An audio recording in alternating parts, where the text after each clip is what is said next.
6, 5, 4, 3, 2, 1.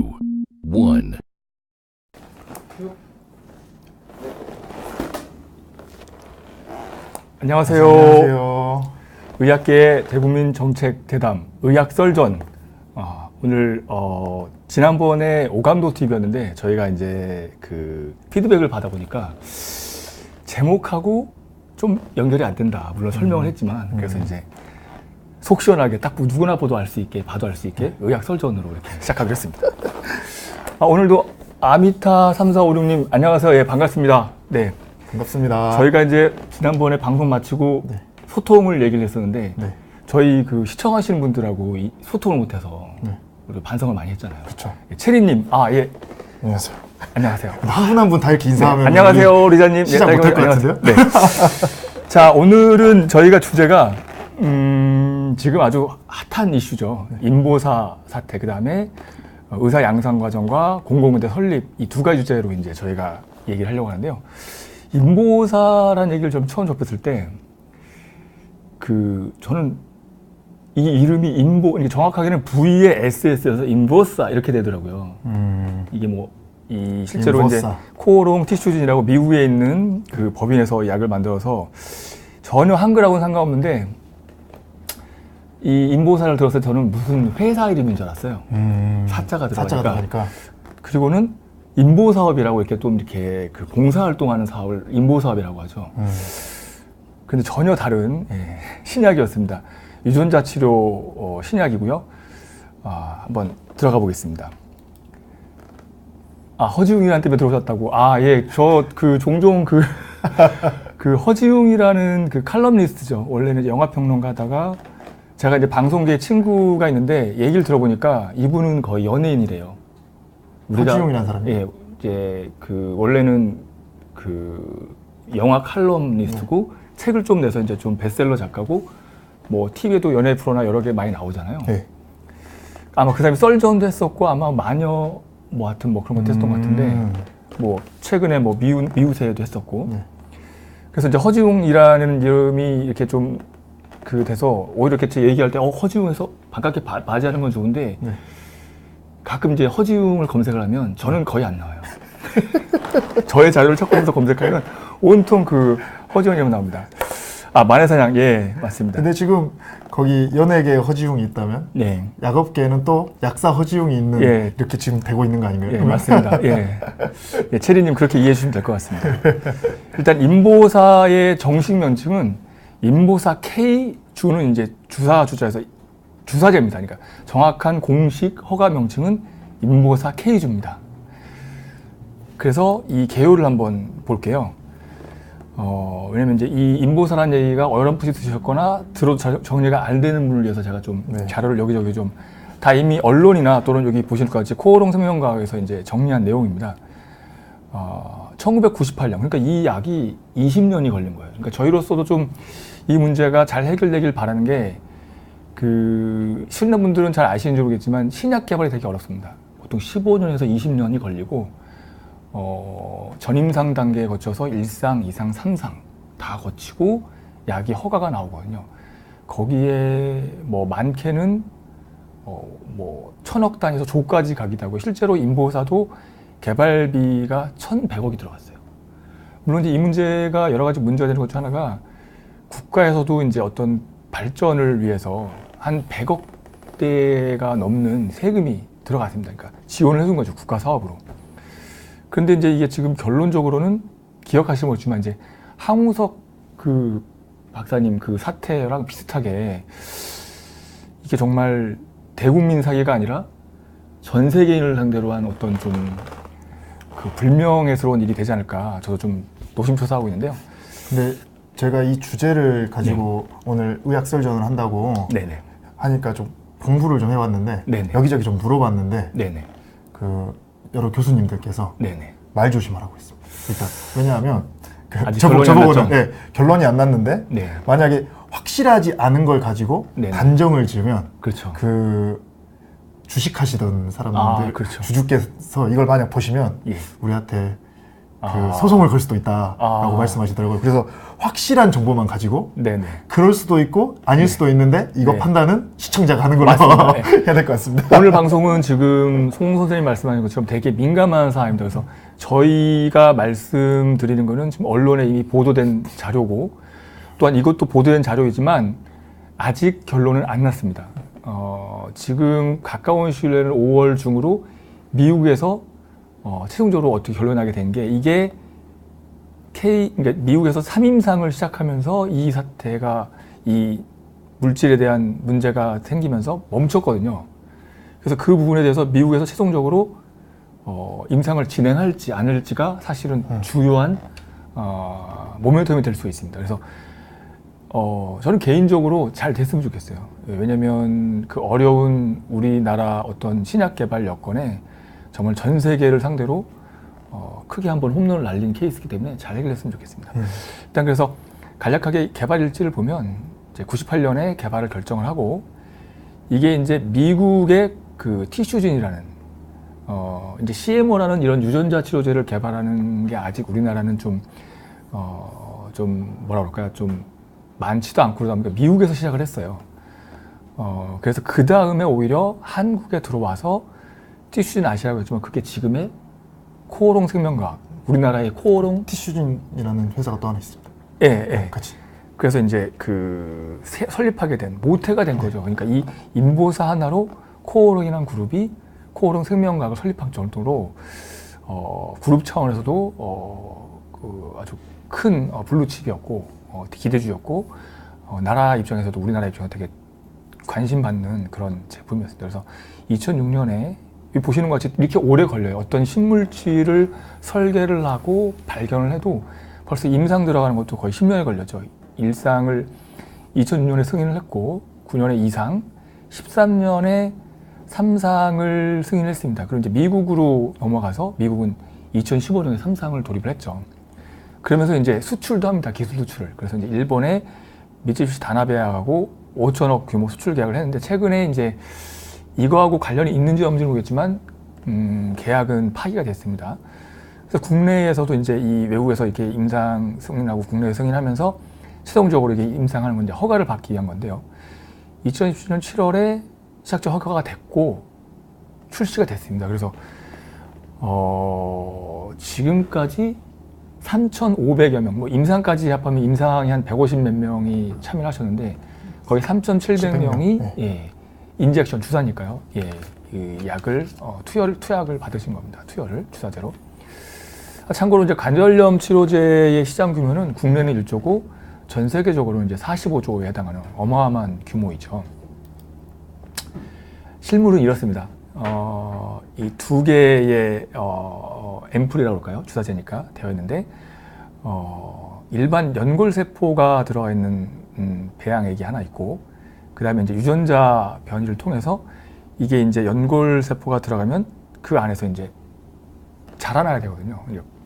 그런 걸 역할을 하는 배양 추출물이 있습니다. 비율은 연골세포 그 제제가 3이면 그 이제 배양 추출물이 그러니까 유전자 도입을 하는 연골세포가 1 정도의 비율로 되어 있고요. 그래서 이제 제조 과정을 보면 인체의 연골조직에서 이제 연골세포를 추출하죠. 채취 배양을 하고 또 하나의 연골세포를 가지고 그 이제 쉽게 말해서 성장 유전자 TGF 베타1이라는 것을 결합시켜서 이제 뭐 유정현질 세포라고 유전자 변형 형질 세포라고 TC 세포라는 걸 만들어서 이제 1, 2로 이제 나눠서 이 인보사를 만들게 되는 겁니다. 그 과정에 이제 그 성장 유전자 물질 같은 경우에 기하급수적으로 이제 뭐 성장을 한다거나 인체에 들어가서 변이를 일으키면 문제가 되기 때문에 여기 보시는 것 같이 방사선 조사를 해서 안전성을 키운다고 합니다.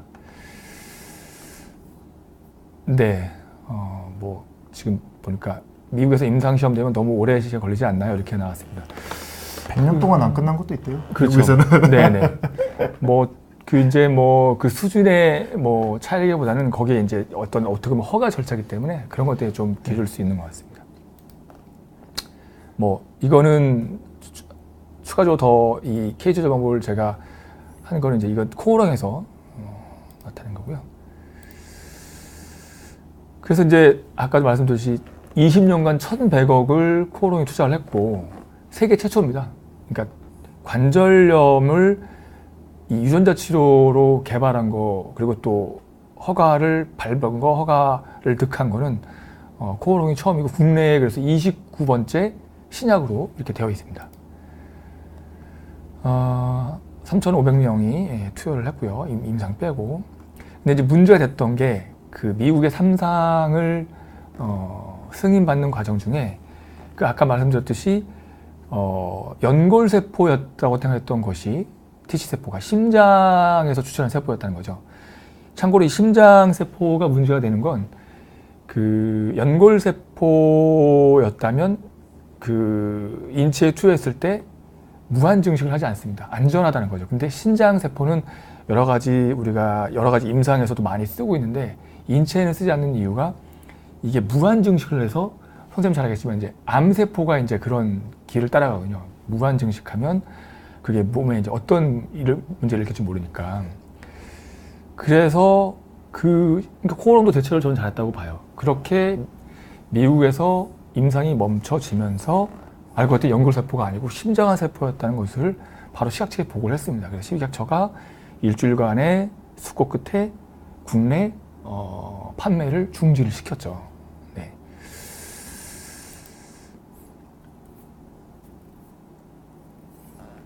그래서 지금 이제 문제가 되는 게 이제 여러 가지 이제 그 문제가 터졌을 때 이 신장 연골세포가 아니고 심장세포인 걸 언제 알았냐 이 부분이 또 문제가 됐고 그러면 이거는 약사법상은 허가 취소가 바로 되는 거 아니냐. 왜냐면 허가에 준한 그 성분, 그 물질이 아니니까. 그런 말이 있고, 그 다음에 이게 과연 3,700명이 투여를 받았는데 안전하냐. 이런 게 이슈가 되고 있습니다. 선생님, 여기서 한 말씀 좀 해주시죠. 네. 저는 오늘 굉장히 말을 조심하려고 하는데. 네네. 저는 그 인보사를 말씀드리기 전에 네네. 제가 꼭 한번 알았으면 좋겠는 게 있습니다. 네. 우리는 약사도 마찬가지, 의사도 마찬가지, 과학을 하는 맞습니다. 사람들이잖아요. 네네. 그 영국의 과학 교과서를 보면 네네. 그 가장 처음 나오는 법칙이 하나가 있는데요. 네네. 그게 프리코셔너리 룰이라고 해가지고 네네. 사전 예방의 법칙입니다. 네네. 그래서 결론적으로 과학이라는 거를 하려면 네. 과학의 맨 마지막 터미널은 끝은 인류의 발전 아니겠어요? 맞습니다. 네. 네네. 근데 어떠한 과학을 실행을 할 때는 만약에 인체나 사람에게 조금이라도 우려가 되는 사항이 있을 수도 있다라는 그런 애매모호한 상황만 연출이 되더라도 네. 신중을 기해야 된다고 나와 있거든요. 네, 그래서 맞습니다.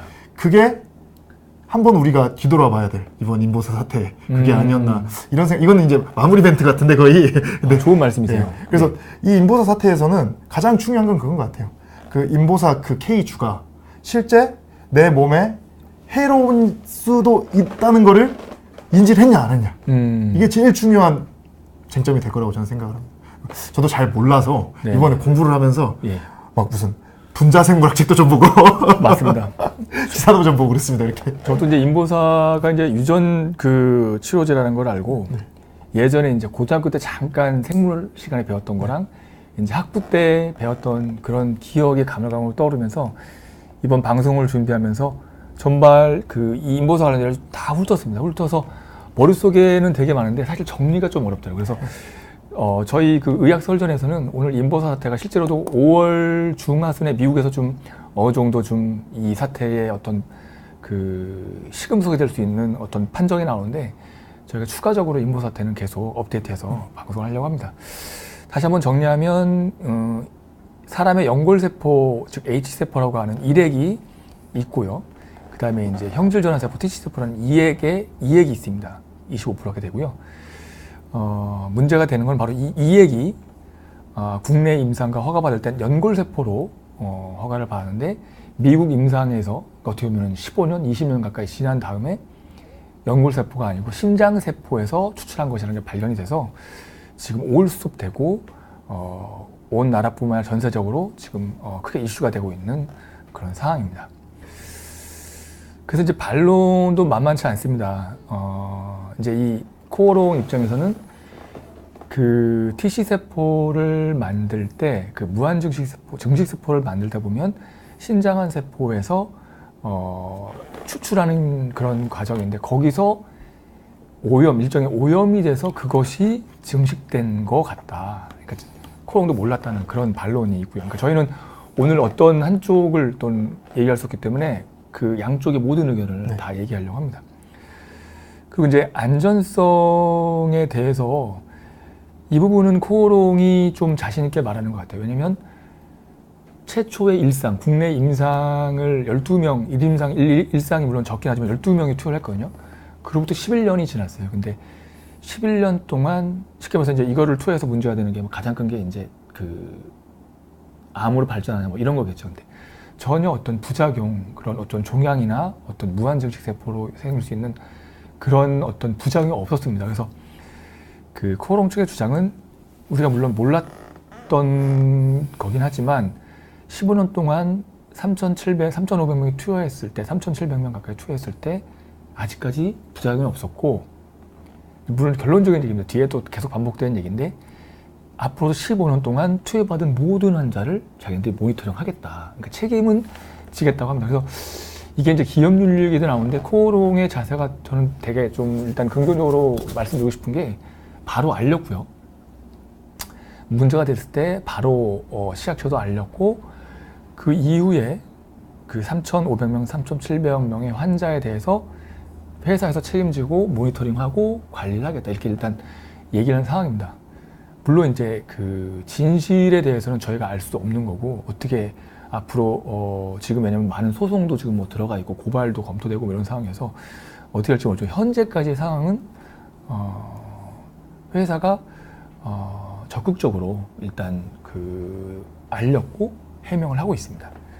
그래서 이제 허가 취소에 대한 얘기도 많긴 많은데 일단 식약처에서도 미국의 어떤 결정을 보고 최종적으로 할 것으로. 그래서 이제 그것도 결론적인 얘기인데 네. 두 가지 루트가 있습니다. 이 제품이 허가 취소가 될 수도 있고 허가 변경을 들어갈 수도 있습니다. 무슨 말이냐면 코오롱도 이게 바뀐 거를 몰랐고 뭐 식약처도 이제 그 자료만 갖고 허가를 받았기 때문에 말 그대로 그 성분이 바뀐 거 그대로 다시 허가 변경을 들어가면 만약에 그 허가 변경을 들어가면 한 100일 정도면 다시 또 시판까지 할 수 있는 그런 걸로 근데 되겠습니다. 여기서 저희가 한 가지 짚고 넘어가야 될 거는 네. 이게 그렇게 쉬운 일은 아니라는 게 확실합니다. 왜냐하면 그렇죠. 그러니까 전 세계 60억 인구 중에 3,500명이 대상이고 네. 3,500명을 그저 팔로우업 계속해서 체크를 하겠다라고 기업에서는 이야기를 했다고 했잖아요. 네네. 근데 이제 우리는 당사자가 아니니까 그렇죠. 괜찮겠지 뭐가 될 수 있죠. 아니요. 저는 그렇게 생각 안 해요. 근데 그러니까 기업에서 잘 팔로우업하면 네. 이제 체크 잘해가지고 예를 들면 AS라고 생각할 수 있는데 당사자 입장에서는 그렇죠.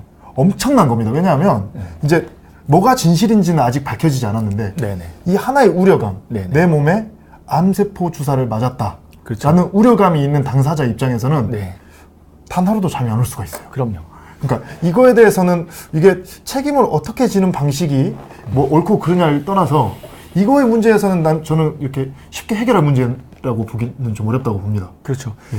그 지금 말씀하셨기에 저도 뭐 어디까지나 뭐 법률 전문가는 아니지만 네. 일단 그 제품이 잘못된 거를 저는 환자 입장에서는 네. 맞다고 생각하고 맞았잖아요. 네. 그 부분에 대해서는 또 법률적인 납득이 충분히 가능하고 네. 말씀하셨듯이 그거에 대해서 15년 동안 또 그 이후에 사실 이런 거는 과학을 아까 말했지만 현재까지의 과학이잖아요. 네, 그렇죠. 과학이라는 거는 뭐 숫자로 1+1이 아닌 이상은 현재까지의 과학입니다. 계속 과학이 발전하면서 더 업데이트되고 발전할 수 있고 퇴발할 수 있기 때문에 방금 좋은 말씀하신 게 환자의 입장은 별개의 문제입니다. 환자의 입장은 저희가 충분히 그분들의 마음을 충분히 그분들이 생각하는 것 이상으로 보상도 해야 되고 케어를 해야 되지 않을까 그런 생각을 합니다. 이렇게 계속 길어지는 거 아니에요? 한 시간 넘을 것 같은데. 네네. 시간을 여기 보면 되니까요. 네, 뭐 윤하영님 들어오셨고, 뭐 또 새로운 분 많이 오셨네요. 이게 결정적으로 이제 저 계열 좀 훑어야 되니까 미국에서 발견된 이유가 STR 검사라고 일종의 말해서 그 친자 뭐 확인할 때 하는 그런 검사 방식. 서열 검사라는 거 유전자 검사. 네. 그거를 미국에서 함으로 해서 이게 사실은 드러났거든요. 그 물질이 그 연골세포가 아니네. 그래서 이제 거기에 대한 질문이나 의문이 되게 많아요. 그럼 왜 그동안 안 했었냐. 근데 법상은 그렇다고 합니다. 자사가 개발한 그런 유전자 치료에 대해서 STR 검사가 의무가 아니었어요. 의무가 아니었고 이 사태 이후에 좀 사후 약방문일 수 있고 그 두 가지가 있습니다. 사후 약방문을 이제서야 그 STR 검사를 반드시 하는 걸로 허가 전에 넣느냐 하는 발언이 있는 반면에 사실 그게 비용도 많이 들고 왜냐하면 그게 우리나라에서 하지 않고 미국으로 가는 경우가 되게 많대요. 비용도 많이 들고 시간도 많이 걸리고 국내의 어떤 기술력도 떨어질 수 있다고 하더라고요. 그러니까 그게 STR 검사가 이제 의무화하는 걸로 나라에서 방향을 잡고 여론도 그런데 실질적으로 이런 유전자 치료제를 개발하는 회사 입장에서 상당히 큰 허들이 생겼다고 하더라고요. 근데 미국에서는 왜 하게 됐냐? 그러니까 그 미국의 입장은 우리나라와 비슷합니다. 거기도 자사에서 개발한 제품에 대해서는 의무사항은 아닌데 이게 코오롱이라는 이제 코리아라는 다른 나라의 제품이고 뭐 그렇기 때문에 했으면 좋겠다고 권고를 해서 코오롱이 또 한 거예요. 그러니까 이제 코오롱도 이 당시에는 몰랐을 가능성이 되게 높습니다. 그래서 이제 STR 검사는 그런 상황이고요. 역시 찬성과 반대는 역시 되게 많습니다. 네. 인보사케이의 선생님 작용 기전에 대해서 혹시 좀 간단하게 설명해 줄 수 있나요? 아주 간단합니다. 네. 뭐냐면 세포 무릎 연골에다가 네. 이게 주사를 준 거잖아요. 그렇죠. 주사를 준 건데 골관절염이 왜 생기냐? 연골 세포가 닳아서 생기는 거잖아요. 맞습니다. 그래서 연골 세포를 넣으면 좋아지지 않을까? 맞습니다. 거기서 시작을 한 거죠. 맞습니다. 근데 문제는 연골 세포를 넣었을 때 다 세포가 그냥 죽어버리는 거예요. 그렇죠.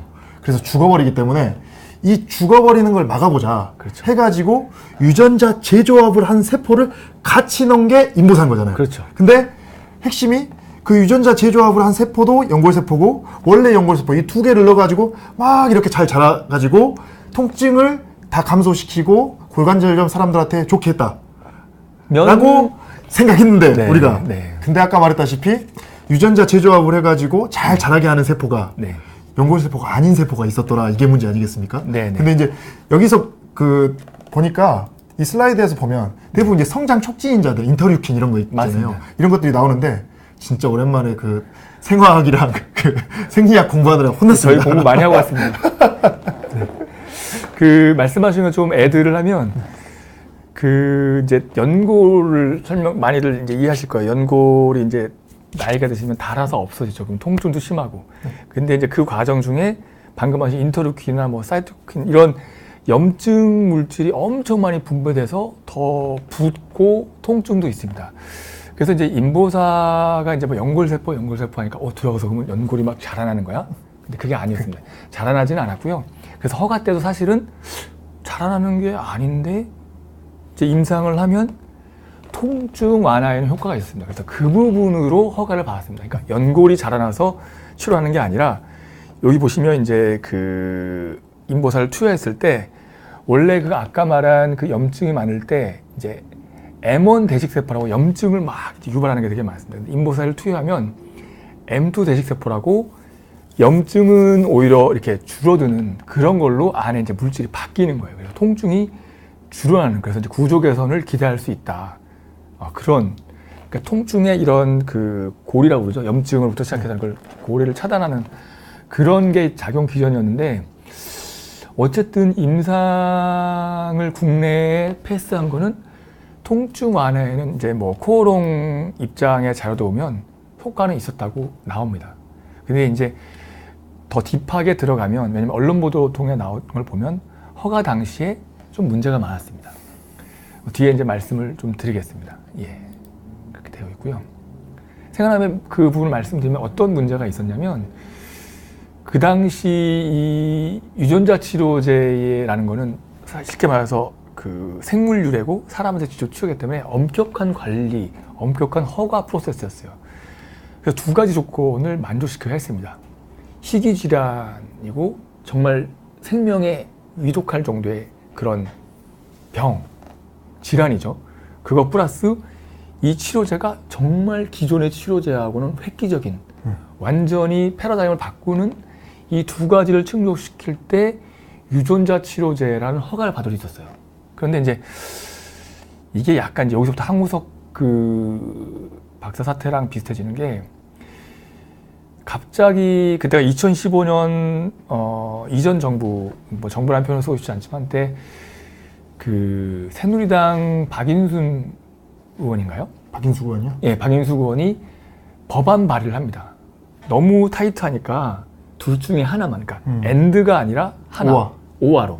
그러니까 획기적인 정말 기존의 치료제와 획기적인 효과가 있거나 생명에 권합니다.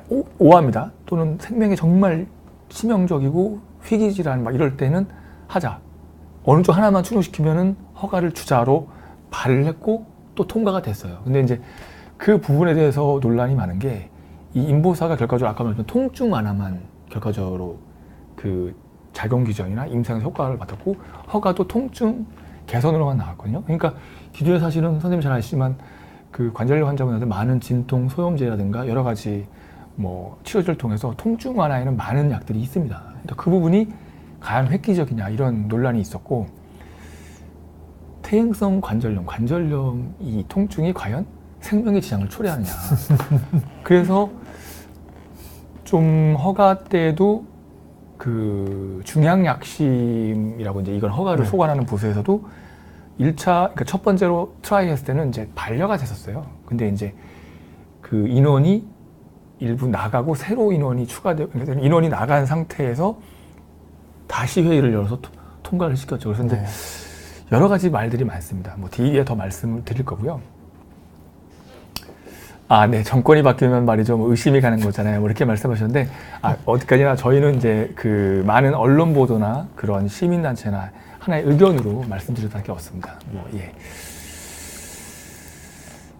그렇고, 그래서 이제 보도자료, 이제 문제가 저희도 알게 된 게 3월 달에 이제 보도자료, 그러니까 보도자료 무슨 말이냐. 정부에서 발표해서 온 나라가 알게 됐습니다. 그 보도자료를 보면, 이제 코오롱은 어쨌든 전 잘했다고 생각해요. 바로 미국에서 임상 스톱, 너네 이거 세포 달라 했을 때 시약처에 보고를 했어요. 그래서 시약처도 그걸 가지고 이제 그 보도자료를 배포를 하는데요. 그래서 이제 주성분 1개 중 성분 2액이 허가 당시 제출한 자료와 다르다. 그래서 코오롱 생명과학이 오히려 제조 판매 중지 요청을 했죠. 그러니까 자발적으로 중지를 요청하고 또 중지한다고 코오롱이 밝혔습니다. 그래서 이제 이 부분에 대해서 좀 보도자료 부분에 저희가 한번 짚고 넘어가야 될 게 그 미국에서 자료가 넘어온 건 3월 22일이에요. 네. 근데 이제 국가에서 최종적으로 이제 보고받은 건 3월 29일이고 그리고 이제 발표한 건 3월 말쯤에 시약청이 발표했던 걸 알고 있습니다. 그래서 이 부분이 좀 너무 왜 좀 시간 텀을 뒀냐. 근데 뭐 좀 더 신중하게 볼 수 있다고 생각합니다. 그렇게 생각하고요. 안전성, 유효성 문제가 그 발표 당시부터 계속 문제가 됐었죠. 근데 부작용 사례는 보고된 적이 없었고 독성 검사도 역시 특이사항이 없었다. 뭐 이렇게 그래서 우려가 크지 않다고 시약처 1차 보도자료에는 그렇게 나와 있습니다. 코오롱 회장 퇴임이 인보 사건 때문인가요에 대해서 이게 좀 저도 그거 봤어요. 네. 기사. 네. 그러니까 되게 시점이 좀 애매모호하더라고요. 네. 근데 아름다운 퇴임이라고 나왔었는데 네. 그 하자마자 바로 또 이 사건이 보도가 돼서 그 아미타 분이 저 어떻게 보면 되게 애청자신 것 같은데 말들이 많습니다. 왜냐면 그걸 하면서 그 퇴직금을 또 좀 많이 가져가셨어요. 네. 그래서 이제 뭐 그 부분에 대해서는 사실 저는 뭐 기업에서 잘 모르니까 여러 가지 기사나 시민단체나 좀 말들은 많았던 건 사실입니다. 좀 날카로운 지적인데요. 네. 그래서 이제 이 부분에서 이제 합리적인 의심을 시민단체가 합니다. 왜냐면 그 3월 30일이니까 시작해서 발표하기 전에 3월 28일에 첨단 재생 바이오 법안을 보건복지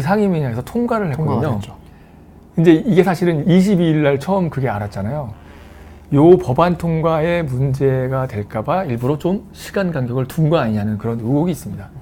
뭐 그런 거는 사실 쉽게 말해서 뭐 어떤 수사가 들어가지 않는 모르는 사안이니까요. 그냥 인과관계에 합리적인 의심들을 합니다. 네. 그리고 이제 아까 안전성에 대해서 일단 코오롱 측이나 시각 측은 그동안 부작용이 없었다. 그리고 뭐 방사선 조사를 했다. 뭐 여러 가지 근거를 대는데 환자의 입장이나 일반인들의 국민들의 정서는 절대 그렇지 않은 것 같습니다. 그 부분은 이 사태에 있어서 어떻게 보면 가장 큰 핵심이라고 생각합니다. 왜냐하면 돈이나 어떤 과학기술은 차치하고 인간 생명을 다루는 거기 때문에 그쵸. 제일 저희 나라에서나 회사에서나 국민들의 관심도 그 방향에 좀 포커스를 맞춰야 되니까 그렇게 생각합니다. 주가 얘기도 좀 나왔었고요. 네. 그 다음에 이제 좀 여러 가지 설왕설래가 오가고 보도도 되고 코오롱 자체 기자회견도 하고 그 다음에 이제 그러니까 4월 15일 한 보름 뒤쯤에 이제 시작해서 또 중간 발표를 했습니다. 그래서 이제 코오롱의 재료를 다 자취한 그 서류를 다 검토하면서 또 추가적으로 달라고 해서 검토를 했다는 겁니다. 뭐 그래서 이제 코오롱의 주장은 뭐 이러이러했다, 뭐 다 말씀 안 드리면 이래서 검출할 수 없었다는 그런 얘기를 했고요. 근데 시각 쪽에서는 아까 보면 STR이라고 유전자 그 검사하면 완전히 다른 걸로 바로 드러납니다. 그래서 이제 사실은 그 부분의 얘기는 끝났어요. 그래서 그 부분이 계속 코오롱도 언론이나 뭐 외부에서 이제 공격받는 게 왜 한 번도 그런 걸 체크를 안 해봤느냐 그런 얘기가 나오죠. 네. 그리고 이제 이 15년간을 조사할 계획이라고 이제 발표를 했습니다. 근데 이제 이 부분이 코오롱 생명과학이 환자를 파악해서 약물역학 외비반 조사겸 시스템을 환자에게 등록을 한 다음에 그 병원을 방문하는 결과를 입력하고 환자의 어떤 이상 사례를 한국의약품안전관리원하고 통해서 이상 사례를 파악하겠다. 시작처가 나서서 이렇게 지금 얘기를 했는데 이 부분도 약간 국민들은 납득이라고는 좀 아쉬운 게 결국 회사한테 맡기는 거잖아요. 국가는 나중에 나섭니다. 그러니까 회사 자체가 모든 전수조사에서 데이터를 입력하면 그 다음에 이제 뭐 나선다는 그런 얘기가.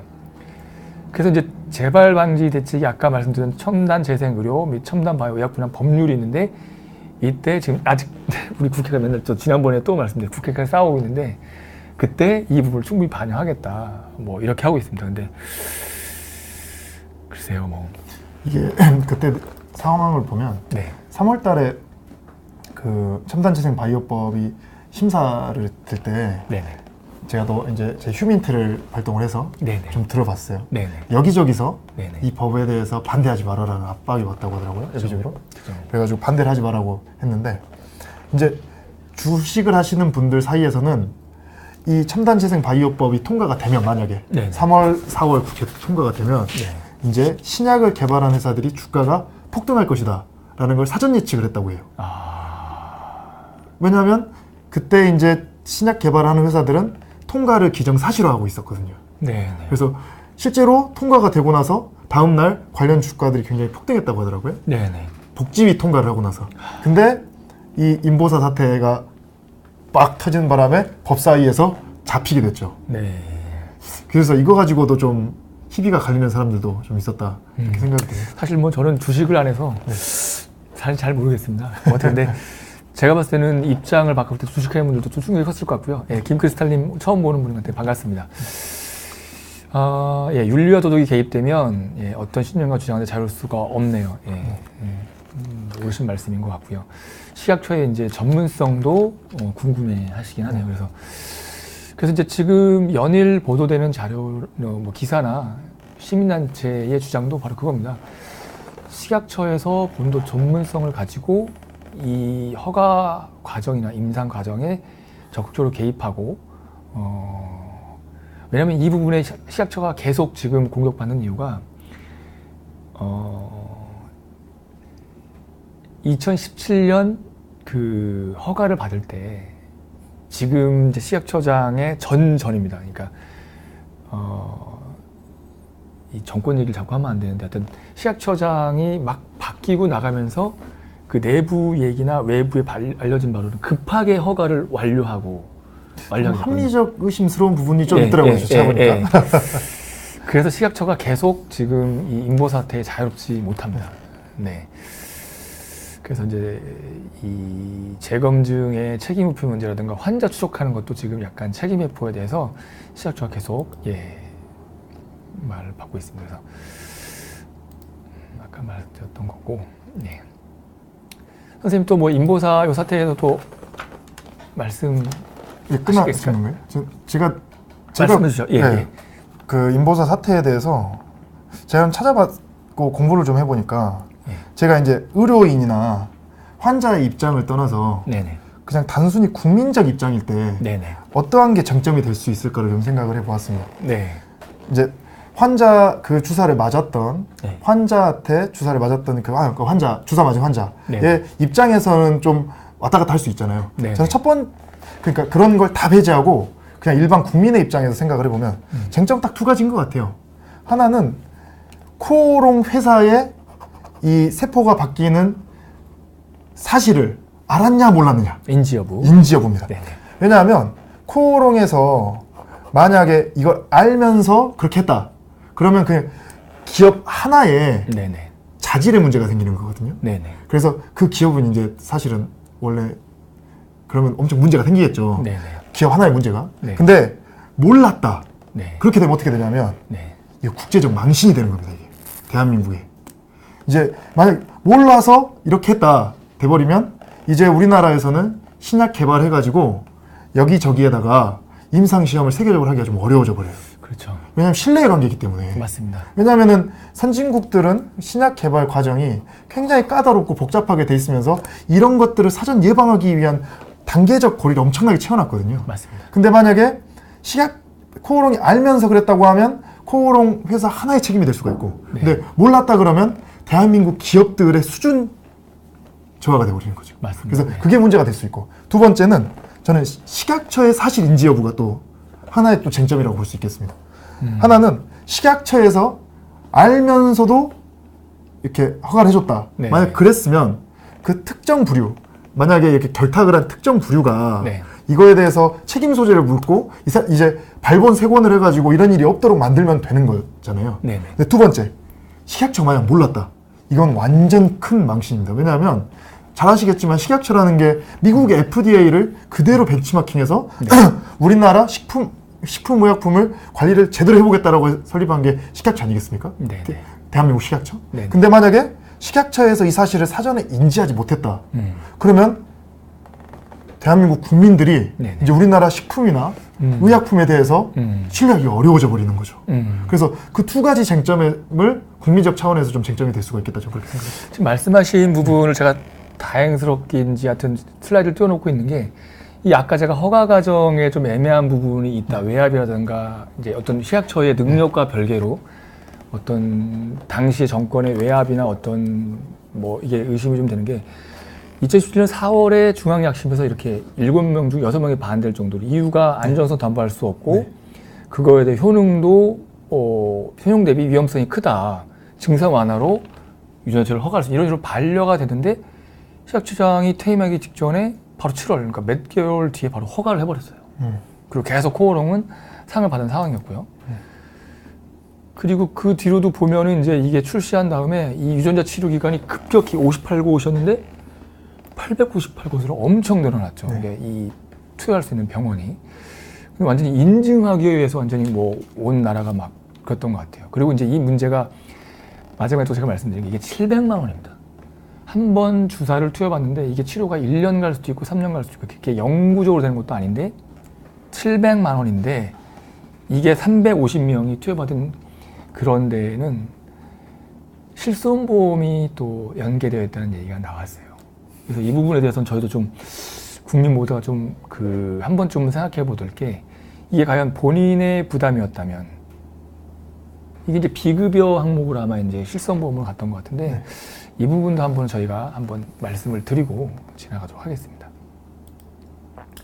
그래서 이제 문제를 한번 정리를 해보면 안전관리 문제, 방금 말씀드린 식품의약품 문제, 비급여 및 의료 공급 구조 문제, 아까 실손보험 같은 거 이런 거겠죠. 그 다음에 이제 기업 윤리 문제나 어떤 주식 같은 투기 문제도 나왔고요. 저는 그거와 별개로 이제 이런 성분을 변경하는 걸 인지를 못했던 그런 성분 변경 허가 관련된 과연 효능에 대해서 그리고 안전의 문제, 이 부분이 오히려 또 어떤 규정적인 문제, 어떻게 보면 의약품은 규제 산업이거든요.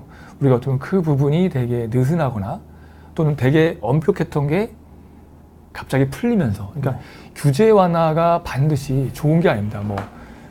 뭐 기업을 위한 뭐 비즈니스 플랜드리 뭐 이런 말도 많았었는데, 적어도 의약품에 대해서는 엄격한 그런 규제를 계속 가져가는 게 옳지 않나 그런 생각합니다. 그래서 향후 방향을 보면 말씀드렸듯이 3월 달에 이제 이게 그 발표가 됐고 발견이 됐고, 그다음에 이제 중간중간 보고를 해서 에스텔 결과를 이제 가지고 확실히 잘못된 거를 발견한 다음에 이게 5월 중순 이후로 넘어가는 게 미국 FDA하고 이제 호롱이 또 이제 국내 시각적 관계자하고 대면을 통해서 이게 과연 어떻게 될지, 임상이 진양이 미국에서 되면 이건 또 다른 문제가 될 수 있습니다. 그래서 향후 앞으로의 발표나 앞으로의 방향은 이렇게 될 것 같고요. 이제 다음 주제로 넘어갈 건데 선생님 뭐 더 하실 말씀 있을까요? 뭐 인보사 문제가 너무 무거워가지고 네. 주제가 많이 실수하면 안 돼서 네. 앞으로 계속 과정이 이제 인보사 사태에 대해서 뭐가 이렇게 이야기가 나오면 그때마다 저희가 맞습니다. 매주 이야기할 수 있는 시간을 가지면 저희는 중립적인 입장에서 그리고 가급적이면 국민의 입장에서 네. 최대한 인보사 사태에 대해서 알기 쉽게 설명하도록 하겠습니다. 그리고 방송 이후에 궁금한 점 언제든지 뭐 방송 중에 적고 말씀해 주시면 좋겠습니다. 위영성 님이 효과가 확실히 있었나 인보사 맞고, 그리고 마지막으로 사회적 규제는 더 견고하고 경제적 규제는 완화하는 게 되게 어려운 말인 것 같은데요. 사회적 규제는 견고하게 하고 경제적 규제는 완화하게. 저희 좀 이과생들은 좀 무식해가지고 원래 단어가 어려우면 하여튼 좋은 말인 것 같습니다. 네, 좋은 말씀인 것 같고 인보사가 네. 효과는 있었습니다. 근데 효과 대비 비용이라든가 뭐 여러 가지 안전성이라든가 이런 거는 계속 우리 팔로우가 필요하지 않을까 그런 생각이 듭니다.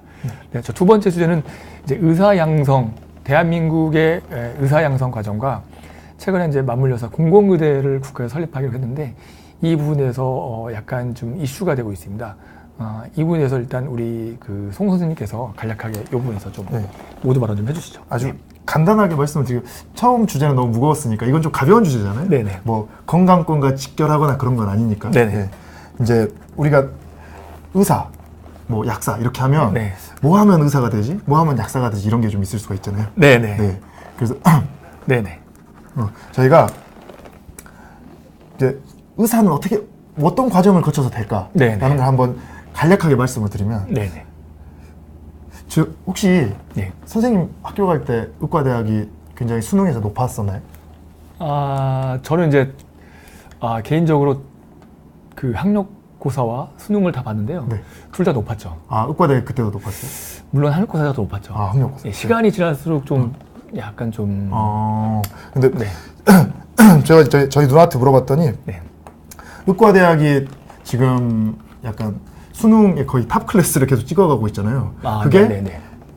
그 1990년대 말에 IMF가 끝나고 나서 네. 수직 상승했다라고 저희 누나는 이야기를 하더라고요. 그런가요? 예, 그 전에는 그래도 서울대, 공대나 연고대 갈 정도면 뭐 이렇게 의과대학을 갔는데, 그 IMF가 끝나고 나서 의과대학이 수직 상승을 했다. 제가 이 부분에 아까 제가 이제 잠깐 말씀드렸던 힌트이기도 한데 IMF와 지금 뭐 이제 의과 수직 상승. 제가 이제 원래 학력고사 세대인데 그 졸업할 때, 공대를 졸업할 때, 지금 말씀하신 것처럼 제대로 맞는 세대. 공대를 졸업을 앞두고 IMF가 터졌습니다. 그 당시에 제 그 어떤 일이 있었냐면, 공대생들의 전국의 뭐 서울대뿐만 아니라 모든 공대생들이 좀 바보가 됐던 게, 공대생들은 정말 국가의 인력이고 국가의 인재입니다. 공부 엄청 많이 해서 국가 기반 사업에 진출하는 거거든요. 그래서 학교 때도 공대생들 하는 게, 공대생들 여대생들도 여자 학생이 별로 없습니다. 공부를 엄청 많이 하고 손에 기름도 많이 껴요. 공부 엄청 어렵게 합니다. 뭐 일단 그렇게 하면 보상받는 게 졸업하고 취직을 대기업에 쉽게 가고 연구위원회 막 가죠. 그래서 국가 기여하는데 이게 이제 IMF 터지니까 경제가 어려우니까 유영사님 85년 배출. 네, 그 취업을 2년 동안 리크루팅을 대기업이 안 했어요. 그 IMF 터지고. 예, 그러니까 전국의 모든 공무생들이 바보 됐습니다. 취업은 이제 졸업은 앞뒀는데 갈 데가 없는 거예요. 그래서 휴학하는 친구, 대학원 가는 친구, 아니면 유학 가는 친구. 그러니까 저 같은 경우에는 졸업을 앞두고 휴학을 한 다음에 수능을 봤습니다. 방금 말씀하신 의대가 수직상쇄된 이유가 그 당시에 이해를 못 하시겠지만 대한민국 직업도 패러다임이 바뀌었어요. 그 당시까지는 평생 직장이었거든요. 졸업하고 어떤 직장을 들어가면. 근데 뭐 명태니 광태니 예. 지금은 너무나 일반적이면 그때까지 이 퇴사한다는 거는 또 뭐 생상도 못한. 근데 그때부터 갑자기 회사에서 내보내기 시작했죠. 자진 퇴사를 종용하고. 그때 패러다임이 많이 바뀌었다는 말씀이시죠? 예, 그래서 의대니 저는 이제 뭐 약대를 가는 약대니 뭐 이런 전문직 학과에 네. 기존의 공대생들 이미 직장생활 하시는 분들 다른 학과생들이 다시 수능 공부를 해서 들어온 경우가 정말 많았습니다. 저희 약대도 75% 이상이 그러니까 현역이 아니었어요. 이게 4분의 1은 현역이고 나머지 현역이 아닌데 비현역 중에 반 이상이 장수생 이상 다른 대학을 다니고 있거나 졸업하거나 심지어 대학을 졸업하고 한 뭐 15년, 20년 되신 분도 오셨어요. 예, 그 말씀 제가 잠깐 말씀드렸습니다. 그래서 이제 본론으로 들어가면 네. 요즘 그 의과대학이 거의 계속 탑클래스를 찍고 있잖아요. 네. 근데 국민적으로 그 의사가 되는 과정에 대해서는 모르시는 분들이 되게 많더라고요. 맞습니다. 그래서 간략하게 말씀을 드리면 일단 의사가 되려면 의과대학에 들어와야 됩니다. 그렇죠. 예. 의과대학에 들어오지 않고 의사면허를 발급받는 방법은 없거든요. 네네. 물론 외국에서 다니는 뭐 바이패스하는 방법은 있지만. 여기서 궁금한 게 그 예전에 잠깐 있었다 사라진 그 의학전문대학원이 아직 2개 남았어요. 남아있죠. 다 없어졌습니다. 그 경우는 의학대학을 안 들어가고 타 대학을 나와서 의학전문대학원을 들어올 수 있죠. 그게 이제 그때 사실 정책 실패잖아요. 사실 그때 시대. 그래서 근데 그 부분에 제가 잠깐 또 궁금한 게 외국은 그 시스템이 더 많잖아요. 의학전문대학원을 나와서 의사가 되는. 반반 정도 됩니다. 예. 일본도 반 정도 되고요. 미국도 한 반반 정도 되는데. 우리나라는 근데 그게 이제 쉽게 말해서 시행했다가 다시 돌아온 이유. 예, 그게 중요한데. 네. 이제 제가 의과대학 들어갈 때 의학전문대학이 시작했습니다. 그래서 네네. 의과대학 점수가 너무 높아져가지고 네네. 왜냐면 의대가 다 없어져 버렸어요. 다 의전으로 바뀌는 바람에. 맞습니다. 의전으로 깜짝 놀랐습니다. 근데 이제 그게 의학전문대학원을 시작한 이유가 네네. 이제 의학 연구 인력 양성. 여기서 연구 나옵니까? 이거였었거든요. 근데 이제 실제로 지금 실패했다고 해가지고 회귀한 이유가 의학전문대학원을 들어왔던 그 의사면허를 받은 사람들이 연구를 한 사람이 더 없어요. 그 저희 지금 뭐 6년제 할 때에 그 약대 초민이 약대 늘린 거나 이번에 또 기습적으로 약대 늘렸을 때 똑같은 연구 인력 똑같은 말이네요. 그래서 그게 실패해가지고 결국엔 다시 다 의과대학으로 회귀를 했는데 이제 본론으로 들어가면 이제 만약 의사가 되려면 의과대학에 들어가야 됩니다. 근데 의과대학은 다른 대학이랑 조금 다르게 6년이라는 시간을 보냅니다. 그렇죠. 하나는 예과라고 해서 의예과, 의학의 예의를 배운다고 생각할까요? 네네. 의예과라고 보시면 되고, 그다음에 4년은 본과, 의학과라고 해가지고 본과 과정을 거칩니다. 그래서 의대 애들은 대부분 예과 1년, 뭐 예과 2년이라고 하고 2학년이라고 하고 본과 1학년, 본과 2학년이라고 합니다. 그래서 예과 때는 좀 이렇게 좀 널널하게 좀 있고요. 이제 본과 때 진짜 의학 공부를 엄청나게 하죠. 그리고 여기 지금 유영선님께서 말씀해주신 것처럼 등록금도 상당히 좀 비쌉니다. 근데 이제 그래서 의과대학을 6년을 졸업을 하면 그 의사 면허 시험을 봅니다. 국가에서 하는. 그래서 그 면허 시험을 합격을 하면 이제 의사가 되는 거죠. 맞습니다. 근데 이제 그게 끝이 아니죠. 의사가 됩니다. 되기는. 근데 이제 그 지금 국민적으로 약간 진료에 대한 전문적인 지식을 더 요구하는 게 강해졌잖아요. 맞습니다. 예전에는 뭐 이 정도로 하진 않았다고 해요. 의과대학 졸업하면 의사 면허를 발급받으면 개원을 하는 사람도 있었고 그때 봉직을 하는 사람도 거의 있었다고 하더라고요. 그렇죠. 근데 요즘은 거의 90%가 우리가 흔히 말하는 전공의 인턴 레지던트 과정을 합니다. 지난번 시간하고 많이 겹치네요. 그렇죠. 그래서 4년에서 5년, 그러니까 3년짜리 전공의를 하는 사람은 4년이고 인턴 플러스. 맞습니다. 그러니까 4년짜리 레지던트를 하는 사람은 5년이 걸리는 전공의 과정을 거치게 됩니다. 맞습니다. 그러면 6년 플러스 5년 하면 11년이 걸리는 거죠. 네네. 그러면 전문의를 따게 되는 거죠. 맞습니다. 네. 그래서 저는 응급의학과 전문의니까 네. 의과대학을 6년에 졸업하고 네. 그 다음에 1년 플러스 4년을 더해서 11년이라는 트레이닝 과정을 거쳐서 응급의학과 전문의를 따게 된 거죠. 네. 근데 문제는 여기서 우리가 또 한번 돌이켜봐야 될 게 있어요. 네. 의과대학을 그래서 사람들이 다 6년 만에 졸업하냐? 또 그건 아닙니다. 그렇죠. 이게 유급 제도라고 있어가지고 네. 저희 학교가 입학 동기가 한 60명 정도 됐는데 네. 네. 졸업할 때 보니까 네. 입학했을 때 친구들이 우리 졸업할 때 같이 졸업한 사람이 40명이 좀 안 되더라고요. 네. 그러니까 한 절반은 좀 유급을 해가지고 학교를 조금 더 다녔습니다. 그래서 네. 6년, 7년 정도, 8년 정도, 그러니까 그때 7.2년이라고 하더라고요. 의대 네. 졸업 평균 네. 연수가. 네. 그래서 네. 7.2년의 의과대학을 된 평균. 네. 그러면 의사면허를 받은 다음에 한 5년 정도의 인턴 레지던트 과정을 거치면 그래서 네. 11년에서 12년 정도의 과정을 거치면 전문의가 된다. 딸기80님도 뭐 의대는 대부분 전문의 의사가 많아요. 저 말은 저도 좀 이해는 안 되는데. 그러니까 의대, 전문의를 딴다고 보면 되겠죠. 저거는 제가 봤을 때 이걸 오해하신 것 같아요. 그쵸. 의과대학병원, 대학병원에는 전문의가 많다. 그거 아닐까요? 하여튼 질문이 네. 다시 한번 올려주시면 좋겠네요. 정확한 질문이나 멘트의 의미를 잘 그래서 모르겠어요. 또 이제 거기서 끝난 건 아닙니다. 네. 이제 그러니까 11년이나 12년 정도의 과정을 거쳐서 전문의를 땄는데 네. 남자는 또 남아있는 게 있어요. 군복무. 그게 3년입니다. 3년.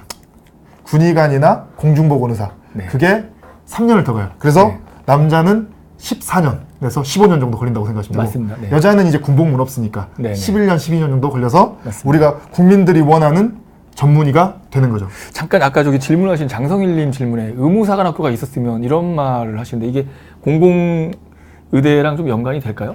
의무사관학교는 예. 우리나라에 없어요. 예. 그래서 그거를 하기 위해서 예. 군대에서 또 군의관이 필요하잖아요. 네. 군 위탁제도를 만들었습니다. 그래서 사관학교에서 맞다. 육군사관학교, 공군사관학교, 맞습니다. 해군사관학교에서 의과대학을 가서 의사면허를 받고 싶다 하는 사람이 자원을 받아가지고 이제 서울대나 뭐 연세대학교에 위탁교육을 시킵니다. 그 다음에 그 시키면 의사면허를 받으면 계속 그 사람은 군의관을 하게 돼 있어요. 그런 제도가 있습니다. 해결되셨네요. 네. 질문에. 의무사관학교는 아니고 그냥 의무사관제도, 그러니까 사관 위탁제도가 그래요. 네. 예. 그래서 제 친구도 한 명 있습니다. 그래서, 네. 그래서 정확히 말하면 이제 다시 한번 이야기해보면 의과대학을 들어와서 14년 정도, 남자는 15년, 14년, 네. 여자는 11년 정도 기간의 트레이닝을 받으면 이제 국민들이 원하는 전문의가 되는 거죠. 좀 기네요, 사실 진짜. 선생님, 그 반대로 그런 경우도 있나요? 그러니까 그냥 의대를 정상적으로 나왔는데 군대 가서 군의관 한 다음에 적성에 맞아서 계속 군의관을 할 수도 있나요? 있습니다. 그렇구나. 그럴 수도 있어요. 그러니까 지금 여러 가지 제도가 있는데 네. 실제로 의과대학을 졸업하자마자 군복무를 하는 사람도 있어요. 공중보건의사라고 하잖아요. 네. 그걸 하다가 이제 인턴 레지던트로 들어온 사람도 있고, 만약에 진짜로 내가 군의관을 했는데 군대가 마음에 들고 군대에서 계속 의수를 베풀고 싶다. 그러면 저는 거기다 말뚝 박으면 되는 거예요. 네, 그러면 이제 군 장교로 의수를 계속 하고 있는 거죠. 네. 저기 과 선택은 점수순인가요? 살짝 좀 그렇습니다. 근데 이제 여기서 우리가 하나 알아야 될 게 이제 전문과가 26개 과가 있습니다. 근데 이제 26개 과 중에 26개. 네, 피안성, 정재영이라고 해가지고 피부과, 안과, 성형외과. 그 다음에 정재영은 뭘까요? 정신과, 재활의학과. 만약 뭐였죠? 영상의학과가 요즘 인기라고 합니다. 피안성, 정재영은 좀 인기가 있어가지고 의과대학 다닐 때 공부를 잘했던 사람이 이제 거기를 많이 지원을 합니다. 근데 문제는 한 가지 우리가 좀 들여다봐야 될 게 의과대학 다닐 때 공부를 잘했던 사람이 또 진료를 잘 보냐? 또 그런 건 아닙니다. 지금 말씀하신 것도 약간 시대를 따라갔어요. 원래는 피안성이었는데 방금 말씀하신 아까 정재영은 요즘 들어서 좀 각광받는 이유가 약간 저도 이쪽 계통이다 보니까 선생님도 얘기를 많이 나누니까 듣는 얘기인데 약간 좀 이런 말씀을 아니라고 말씀해 주시니까 그 선생님들이 그게 좀 그 업무 로드가 좀 약하기 때문에 그 선택하는 경우도 있다고 들었습니다. 그 정재영 맞습니다. 근데 이제 그게 왜 인기과가 됐느냐를 우리가 한번 돌이켜 보면 저는 응급의학과잖아요. 응급의학과 입장이니까 저는 그렇게 말해도 돼요. 네, 맞습니다. 그래서 편하게 말씀드립니다. 생명과 직결되지 않습니다. 그 과들은. 근데 이제 흉부외과, 외과, 내과, 네. 뭐 산부인과, 네. 소아과, 응급의학과 이런 데는 네. 생명과 좀 직결이 되거든요. 네. 근데 생명과 직결이 되고 일은 고된데 솔직히 말씀드리면 벌이는 더 시원찮아요. 맞습니다. 이 부분을 국민들이 좀 아셔서 물론 그렇다고 뭐 그 과별로 좋고 나쁨은 아닌데요. 그 고생하시는 선생님들에 대해서는 그 한마디 말씀이라도 좀 그 애정을 담아서 주시면 그 일하시는 분들이 좀 힘내서 일하지 않을까. 근데 우리가 또 피한성 정재영을 하시는 선생님들을 또 욕할 수는 없어요. 아니요, 그분들도 선택인 거죠. 네네. 개인의 선택이고 뭐 고생의 유무를 떠나서 네. 내가 선택을 하는 거잖아요. 그렇죠. 네. 근데 이제 어떤 개인이든 좀 수입이 더 낮고 그 일이 조금 편한 게 더 열망하고 갈망하는 게 맞는 거잖아요. 맞는다는 표현보다는 개인의 선택인 거죠. 근데 이제 그 사람들을 우리가 뭐 이렇게 비난하기는 좀 어렵고, 그러니까 역으로 이제 이렇게 생명을 다루는 과 선생님들을 좀 국민적 관점에서 좀 그래서 존경까지는 아니더라도 존중을 해주는. 근데 또 생명을 다루는 과들이 또 환자들한테 엄청 두드러 맞아요. 저기 지금 VL 분이 그래도 이렇게 얘기하셨네요. 응급실 월급 자주 가서 응급 선생님 존경합니다 이렇게. 다행입니다. 감사합니다. 그래서 이제 결론적으로 한 14년에서 15년, 그다음에 여자는 11년에서 12년의 과정을 거쳐서 전문의가 되고, 플러스 이제 이거는 기호인데요. 내가 조금 더 배워야 되겠다 전문의가 된 다음에 그러면 펠로우 제도라고 해가지고 1년에서 2년 정도 하는 과들이 좀 있습니다. 맞습니다. 이제 뭐 그거는 26개 전문과 중에 천차만별이니까 이거는 차치하고 나서라도. 그렇습니다. 그래서 지금 송명재 선생님이 그 대한민국의 의사 양성 과정을 시간 관계상 되게 짧게 그래도 좀 핵심적으로 좀 말씀해 주신 것 같습니다. 그럼 선생님 이거와 별개로 이거와 관련돼서 이제 공공의대를 나라에서 설립한다고 그러는데 어떤 이유로 공공의대 설립 얘기가 나왔나요? 이제 공공의대 이슈는 처음에 의사 수가 부족하냐 안 하냐에서부터 시작을 하게 됐습니다. 결국에는 이제 지금 정부가 추진하는 게 공공의대 설립을 추진하는데 의사 수가 부족하기 때문에 공공의대를 설립해야 되겠다는 거예요. 그 부분은 약대를 이번에 기술적으로 2개 신설할 때 똑같은 얘기를 했습니다. 이전에 저희가 20개에서 15개가 지원된 35개가 될 때도 그 몇 년 안 됐습니다. 2011년이니까. 그때도 정부에서 꼭 하는 얘기는 인원이 모자르다. 근데 제가 계속 그 선생님하고 말씀드리지만 계속 인구는 줄고 있고 그 미래로 갈수록 그 이 직역에 대한 수요는 주는데 왜 자꾸 계속 많이 배출하려고 하는지 그 부분을 현장에 있는 의사나 약사들은 이해를 잘 못하겠어요. 그래서 그렇죠. 저도 당연히 똑같은 의견인 건데요. 이제 공공의대는 근데 이제 어떤 게 맞물렸냐. 이제 지금 왜 이제 와서야 공공의대 이야기가 나오게 됐는지는 우리가 예전에 김영삼 정권 말에 그 의과대학을 한 9개 정도를 그냥 설립을 막 해줬었습니다.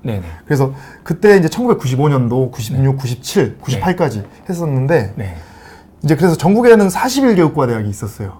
그래서 근데 41개 의과대학의 교육 과정이 아까 말했다시피 의사 양성 과정은 굉장히 오래 걸리고 굉장히 전문적인 지식을 요하는 거거든요.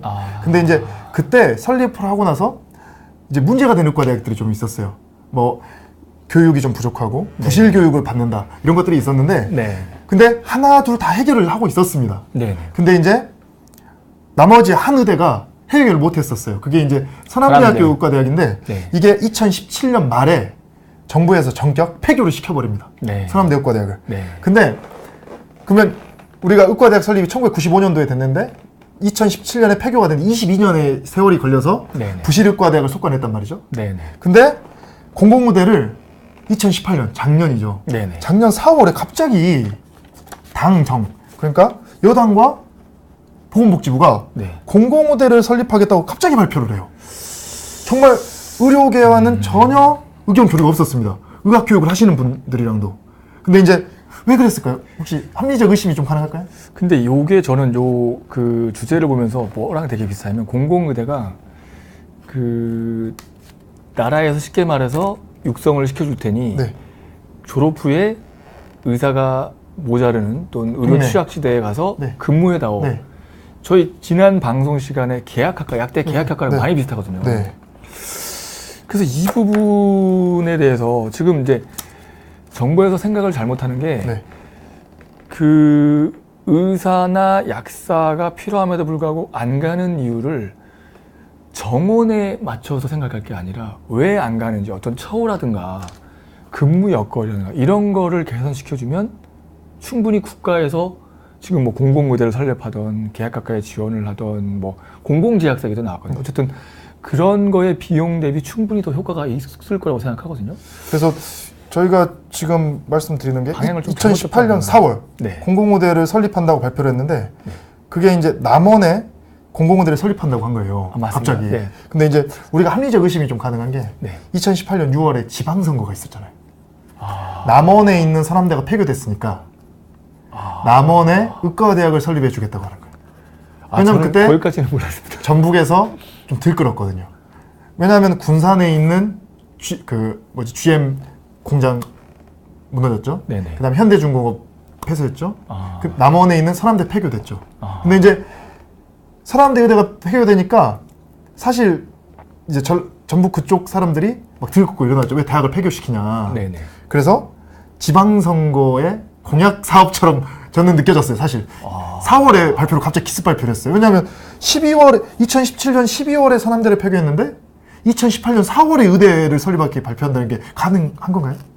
근데 그것도 남원에다가 충분히 합리적 의심이잖아요. 그걸 빼놓으면 네. 이해가 안 되는데 굳이 또 남원을 한다고 그러니까 그것도 시기가 4월. 왜냐하면은 네. 95년에 만들었던 의과대학을 폐교시키는 게 22년 걸렸거든요. 네네. 부실의대라고 해가지고 네네. 그렇다고 정원을 회수한 것도 아니에요. 네네. 전북대랑 원광대로 나눠서 줬거든요. 그러면 전라북도 전체 의과대학 정원은 동결이 됐단 말이에요. 근데 공공의대를 남원에 설립하겠다가 된 거죠. 근데 그것도 웃긴 게 의사가 부족하기 때문에 공공의대를 설립해야 된다고 했는데 정원은 동결시키겠다. 서남대 그대로의 49명의 정원으로 공공의대를 남원에 설립하겠다고 발표한 겁니다. 이 합리적인 의심에 지금 또 핵펀치를 날리시네요. 이건 또 그대로 설립한다고 하는 네, 게. 네. 그래서 그 일이 있고 나서 의료계에서는 전 직역이 한번 난리가 났었습니다. 절대 반대. 왜냐하면 부실의과대학 문제가 생겨가지고 이거를 정리하는데 22년이 걸렸는데 네네. 어떻게 4개월 만에 공공의과대학 설립을 추진하냐는 거예요. 근데 그리고 의학교육이라는 건 아까 말했다시피 의과대학에서 굉장히 전문적인 지식을 요하는 교육과정이 필요한데 네네. 의학교육을 하시는 많은 사람들과 이런 방구에 논의도 없이 그냥 기습 발표만 했다는 거죠. 근데 의학교육은 굉장히 진짜 어렵거든요. 네네. 그래서 그런 과정들 때문에 의료계에서 전 직역이 반대를 했습니다. 네네. 그래서 정부에서는 계속 하는 말이 너무 시골에서 근무하는 의사들이 부족하기 때문에 네. 지금이라도 빨리 추진을 해야 된다. 왜냐하면 아까 말했다시피 전문가를 양성하는데 10몇 년이 걸리기 때문에 네네. 지금이라도 준비를 해야 된다고 이야기를 하는데 그러면 합리적 의심 여기서 49명을 동결했고 네. 설립지는 남원이고 그리고 이걸로 49명으로 공공 그런 부분에다가 인재를 보내겠고 10몇 년 뒤에 네네. 이거는 그냥 단순히 지역적 정무적 고려가 아니었나 궁금한 게 그래서 지금 그 이후로 계속 추진이 되고 있는 건가요? 그래서 그 법안이 네. 발의가 됐습니다. 근데 이제 발의가 되고 이제 법안을 심사해야 되죠. 아까 우리 첨단재생바이오법 이야기했잖아요. 예. 법안 심사를 해야 되는데 아직 상임위에서 심의를 시작은 못했습니다. 왜냐하면 의료계에서 굉장히 반대를 많이 하고 있어요. 네. 그다음에 뿐만 아니라 좀 우려를 많이 하고 있습니다. 뭐 저는 뭐 제가 반대도 아니고 뭐 찬성도 아니고 네. 뭐 저는 있는 그 과정 그대로 네, 네. 그리고 합리적 의심이 부분이 되는 부분은 합리적 의심이 될 수 있게 말하는 건데 네. 근데 왜 그러면 의료계에서 반대를 하냐? 네, 네. 첫 번째 정부의 이런 설립 취지가 안 맞다는 거예요. 그렇잖아요. 연구? 그 다음에 네. 공공 취약지에 보내기 위해서 의과대학을 만든다. 근데 만드는 건 남원이다. 이상하죠. 근데 또 웃긴 게 그럼 남원이 의료 취약지니까 남원에다가 의과대학을 설립하는데 네. 아까 말했던 대학병원에서 인턴 레지던트를 해야 되잖아요. 네. 인턴 레지던트 어디서 할 것 같아요? 거기서 남원에 있는 병원에서 해야 되죠. 당연히 네. 남원에 설립하면. 네. 근데 서울에 있는 국립중앙의료원에서 한다는 거예요. 또 위영선님 그 졸업한다고 시골에서 계속 있으려가 아니라 이 공공의대의 기준은 아까 말했듯이 그 졸업을 한 다음에 그런 시골이나 취약지구에서 10년 동안 근무를 하는 그 규정이 있습니다. 그러니까 이제 그것만 딱 보면 그러려니 생각하지만 중요한 건 그게 아니라 의사분들이 거기에 안 가거나 근무 못할 어떤 여건들을 개선하는 게 훨씬 좋다는 그게 근본적인 해결책이 아닐까 저는 그런 생각이 드네요. 네. 그리고 이제 뭐 답변이 됐으니까 공공의대 그래서 저는 또 문제점이 뭐가 있냐면 네네. 이게 또 천문학적인 돈이 들어가는. 그렇죠. 왜냐하면 의과대학을 설립할 때 한 1,000억 정도 들어간다고 막 이야기하거든. 근데 이제 만약 대학병원 설립한다고 해봐요. 대학병원은 막 5,000억 막 이러잖아요. 천문학적인 돈을 들여가지고 의과대학을 지금 설립을 해야 되는데 네네. 이게 실효적인가? 이거에 대해서 조금 우려가 있죠. 그래서 네. 제가 이제 이걸 공부를 또 하니까 해봤으니까 네네. 대안을 좀 제시를 하고 싶어요. 네네. 만약에 진짜 취약제 의사가 부족해서 네. 공공을 하는 하려면 49명의 정원을 네. 지금 전국의 40개 의과대학 정원으로 뿌리면 돼요. 네네. 한두 명씩. 네. 그래가지고 그 사람을 공중보건 장학생으로 만들어서 나라에서 등록금을 대주고 그 다음에 나라에서 트레이닝을 시켜주고 네네. 그러니까 왜냐하면 의과대학 교육은 의과대 지금 40개 의과대학이 이제 정상형이 됐잖아요 다. 네네. 부실의과대학이 지금 없다는 게 아니겠습니까? 네네. 거기에다가 교육을 시킨 다음에 나라에서 돼서 교육을 시킨 다음에 40개 의과대학에서 시켜서 취약지로 보내면 되는 거죠. 네. 그 다음에 플러스 그러면 정부에서는 정무적인 고려와 지역적 안배가 필요하다고 했잖아요. 그러니까 정치적으로 봤을 때 네. 남원에 의료원이 하나 있습니다. 쬐그만 의료원, 도리의료원. 맞습니다. 그거를 전북대 분원으로 격산시키면 남원에다가도 병원을 큰 걸 하나 지어준 효과가 있는 거잖아요. 그럼 이렇게 하면 제가 뭐 이렇게 뭐 예비 타당성 조사를 하는 사람은 아니지만 한 몇백억이면 충분하지 않을까. 맞습니다. 이렇게 하니까 정원을 활용을 하고 그 다음에 실효적으로 남원의료원을 전북대 분원으로 만들면 네. 얼마나 좋을까. 좀 그냥 이렇게 대안을 한번 제시해봤습니다. 네, 정말 좋은 대안이라고 생각합니다. 저희가 현장에 있는 의사와 약사가 어떤 의학 정책, 국민을 위한 의학 정책을 만들 때 정부가 무조건 잘못됐다고 보진 않습니다. 정부가 미처 생각 못한 거를 저희 현장에 있는 의사 약사가 대화를 통해 얘기하면서 충분히 제시도 하고 대안도 말할 수 있다고 생각할 수 있는 그런 방송입니다. 오늘 저희가 이제 인보사 사태와 그다음에 이제 의사 양성 과정과 더불어 공공의대 설립 과정에 저희 현장에 있는 그런 의견을 청취자 여러분과 함께 나눠봤습니다. 오늘 저희가 이제 의학 썰전으로 네. 본격적으로 이제 선임하기 시작하는데 의학 썰전 앞으로 좀 많이 기대해 주시고요. 국민의 그 건강을 위해서 정말 이런 정책이 필요하다. 현장에 있는 저희들의 의견, 국민들의 의견을 모아서 저희가 방송에 잘 우려내서 소통하는 그런 멋진 방송이 되도록 하겠습니다. 이거 공부하느라 너무 힘듭니다, 지금. 공부하느라 힘들었어요. 인보사를 지금 좀 이제 웬만한 이제 그 분들하고 대화가 가능할 정도로 저도 공부를 많이 했고, 선생님도 공부 많이 하신 게 벌써 오늘 또 자료를 보니까 느껴집니다. 오늘 저기 1시간 동안 저희 의학 썰전, 함께 해주신 시청자 여러분 감사드리고요. 저희 다음 방송은 2주 뒤에 화요일 날 뵙도록 하겠습니다.